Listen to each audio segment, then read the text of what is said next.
село Осиковица, Банинската махала. Нас се чува автомагистрала Хемус, Ботевградска област. Да ви покажем местното училище, Балинско училище, където през 40-те години са учили старите сега хора. Продължай. Аре, продължай. Така ще стане по-смешно. Ето сега ви показваме входа. Доста обрасло, между другото, забележете, с растения и дървета. Прозореца почти не се вижда. А сега отиваме към входа на училището, за да видите вътре какви са видите класни стаи. Ето и стъпалото към входа. Също прорасно, разкъртено. Влежаме вътре.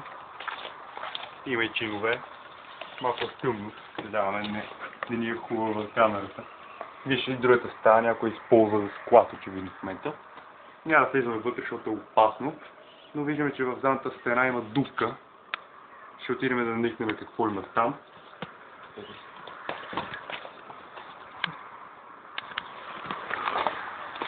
Това време около училището ще гледаме. Доста виждате прано от глинени tukли. И вече се поразпада. А очевидно отдавна не е използвано. Хората, които са учили тук в момента са над 70 годишни, които останали. Ето, да видим защо е тази дупка в стената. Може би някакво откъртване се е получило. Вода се е сплекла. И още една малка дупка долу. Това не е по сценарий. Някакъв канал е било.